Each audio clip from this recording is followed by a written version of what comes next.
Halo semuanya, selamat datang kembali di channel ini. Jumpa lagi dengan saya Vicky Himpong. Semoga kalian semuanya selalu dalam keadaan yang sehat. Kita akan segera membahas video yang sudah saya rangkum untuk memberikan kalian semua informasi terupdate tentang perpolitikan hari ini. Kita akan segera bahas videonya. Kalian, apakah yang dilakukan orang ini benar atau salah?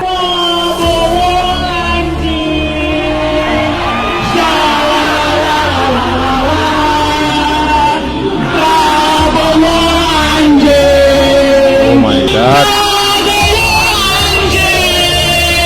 Oke, sekarang kita coba belajar bareng-bareng apa itu demo atau unjuk rasa. Kalau menurut undang-undang yang dilansir dari hukum online, demonstrasi merupakan salah satu bentuk penyampaian pendapat yang dilakukan seseorang atau lebih di tempat terbuka. Nah, di dalam undang-undang ini juga ada tata cara demonstrasi atau unjuk rasa. Kayak waktunya harus di jam berapa, tempatnya di mana, supaya nggak mengganggu ketertiban umum. Dan di dalam peraturan demo atau unjuk rasa ini ada juga larangan tentang menyatakan permusuhan, kebencian, atau penghinaan. Nah, yang dilakukan mbak-mbak berjilbab yang katanya mahasiswa itu udah termasuk kegiatan demo atau unjuk rasa yang dilarang. Karena yang diorasikan di sini adalah kebencian dan juga penghinaan, dan ini tuh ada pasal-pasalnya. Sebenarnya kalau mau bisa aja orang ini dicari dan ditangkap, nggak perlu waktu lama. Tapi ketebak kalau ditangkap pasti ada narasi kita dibungkam. Ya, tetap lo yang salah, lo udah dikasih ruang buat berpendapat, buat kritik kebijakan. Ini Kalau menurut saya harus ditangkap. Nggak peduli amat, bodo amat sama mereka yang bangun narasi pembungkaman ya. Karena demo yang mereka lakukan, unjuk rasa yang mereka lakukan itu benar-benar sudah pelecehan kepada kepala negara Republik Indonesia. Itu adalah penghinaan. Tidak sepatutnya hal itu terjadi. Ya, itulah yang saya miris. Itu mahasiswa-mahasiswa yang sudah ditunggangi oleh paham-paham radikalisme itu akhlaknya benar-benar sudah nol besar, teman-teman. Mereka tidak beriringan, mereka tuntut ilmu setinggi langit, tapi akhlak dan budi pekerti itu mereka benar-benar matikan, teman-teman. Makanya dengan orasi-orasi ujaran kebencian itu bahkan bisa mengatakan Pak Prabowo itu sama seperti hewan ya, teman-teman ya. Itu sangat-sangat, siapa itu? Kita harus cari tahu siapa orang itu, teman-teman. Ica mahasiswa. Oke. Namanya Ica ya. Nanti kita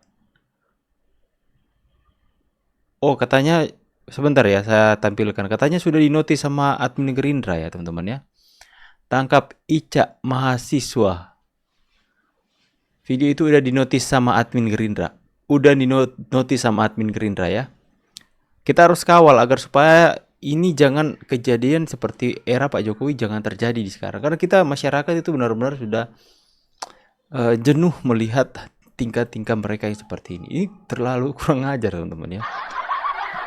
Udahlah, jangan membodoh-bodohi masyarakat, ya. Sudah jelas-jelas yang namanya revisi undang-undang bukan pekerjaan Bapak Jokowi sebagai presiden. Itu pekerjaan kalian sebagai anggota dewan. Anggota dewan. 3 juta US dollar. Lebih bagus Bapak Jokowi itu persiapkan itu untuk apanya? Untuk uang apa namanya? Uang pensiunnya. Ada aja kau. 3 juta US dollar. Udahlah. Jadi nggak tahu lah aku ini ya. Ini video baru atau video lama. Yang penting ya pihak dari RT 16 berusaha untuk membuat framing baru. Iya kan? Iya kan? Cuman model video begini. Koni mana Koni?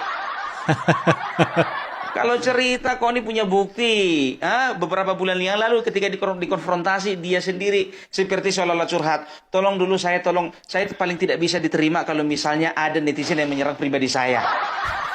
Saya jelaskan seberapa kuat sebetulnya bukti yang diberikan oleh Mas Hasto pada Bu Koni. Begini, pertama mesti dikoreksi kata-kata itu bukan bukti.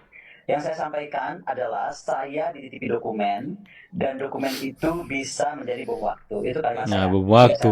Saya kurangi. Dan saya bilang dokumen ya, artinya saya tidak bilang saya pegang raw video, saya tidak bilang saya pegang foto.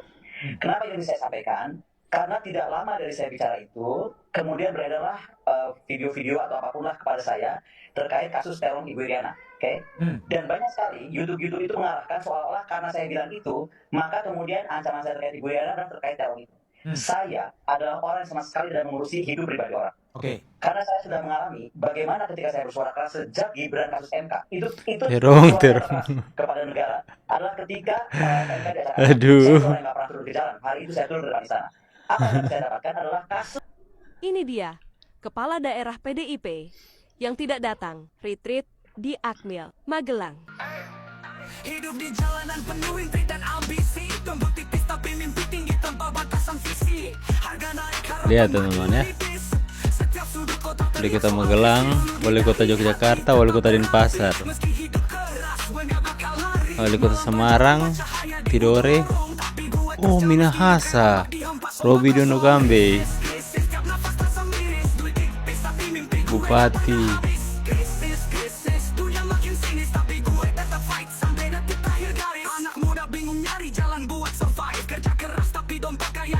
banyak teman-teman yang membangkang ya. Banyak ternyata yang menuruti perintah dari emak-emak. Mungkin ada yang ragu-ragu apakah ini bisa berhasil atau tidak.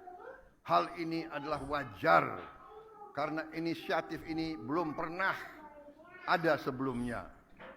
Namun hari ini seluruh rakyat Indonesia patut berbangga karena dengan total aset lebih dari 900 miliar dolar Amerika dan antara Indonesia akan menjadi salah satu dana kekayaan atau sovereign wealth fund negara terbesar di dunia. Kita tidak mau lagi menjual sumber alam kita murah. Kita tidak mau jadi sumber raw material bagi bangsa lain. We have already proven our commitment to managing Indonesia's wealth and assets with very careful financial discipline and responsible governance. Luar biasa, merinding aku Pak. Yang nggak ada nggak usah dicari. Momen hangat para pemimpin Indonesia berkumpul dan bersatu demi Indonesia lebih maju. Bu Mega ada kah? Dengan mengucap Bismillahirrahmanirrahim. Pasti nggak datang ya. Pada siang hari ini, hari Senin tanggal 24 Diundang tapi nggak datang. tahun 2025, saya Presiden Republik Indonesia meluncurkan Badan Pengelola Investasi Daya Anagata Nusantara dan Anagata Antara Nusantara Indonesia. Yes. Luar biasa teman-teman. Sama-sama mereka menekan ya. Merinding aku Pak. Merinding. Para pemimpin-pemimpin dan yang luar biasa teman-teman bergabung, hanya satu yang masih sakit hati. Siapakah dia?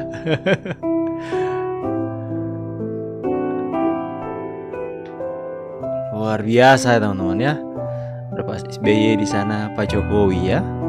Orang-orang legowo, orang-orang yang melupakan pertikaian masa lalu dan memilih untuk bersatu membangun bangsa. Prabowo dikawal Jokowi dan SBY dalam peresmian BPI dan Nantara. Wow. Menarik ini banget.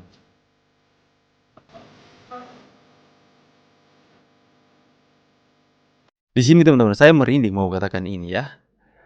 Timbulnya orang-orang yang menyerang kepada Pak Prabowo hari ini membuat saya optimis akan hal apa teman-teman ya. Orang-orang kalau sudah menyerang kelompok-kelompok mereka, kalau sudah mulai menyerang habis-habisan kepada pemerintah, kepada Pak Prabowo, itu berarti Pak Prabowo sudah berada di jalan yang benar dalam membangun negeri ini. Berarti Pak Prabowo itu benar-benar mementingkan kepentingan rakyat. Karena orang-orang yang menyerang pemerintahan Pak Prabowo hari ini adalah orang-orang yang sama yang menyerang Pak Jokowi. Dengan segala macam olok-olok mereka, hinaan-hinaan, hujatan, fitnahan, itu tertuju kepada Pak Jokowi dan sekarang mulai tertuju kepada Pak Prabowo. Karena mereka itu tidak menginginkan adanya Presiden Republik Indonesia yang benar-benar sungguh-sungguh buat rakyat kecil. Ya, kita bisa melihat bahwa seperti yin dan yang, ya, seperti kutub utara dan kutub selatan yang tidak akan pernah bisa bersatu. Atau positif dan negatif. Kita anggap saja orang-orang yang mengatakan Pak Prabowo seperti hewan tadi itu adalah kelompok negatif. Berarti Pak Prabowo berarti dan kelompoknya adalah orang-orang yang positif, yang akan menyebarkan energi positif untuk membangun bangsa ini. Ya, kita bisa melihat bahwa kita bisa optimis teman-teman ya. Apalagi dibangunnya atau diresmikan Ladan Antara tadi teman-teman, itu benar-benar suatu hal yang begitu buat kita semua optimis bahwa Indonesia sekarang tidak akan menjual murah sumber daya alam kita kepada pihak asing yang selama puluhan tahun mereka sudah benar-benar seperti menjajah kita dalam hal sumber daya alam. Dan itu di-cut oleh Pak Jokowi dan hari ini diteruskan oleh Pak Prabowo. Itu luar biasa teman-teman ya. Kita harus optimis. Kita harus kawal terus berita ini. Tulis pendapat tentang kapan kalian di kolom komentar. Saya pamit dulu, see you on the next video and God bless. Bye guys.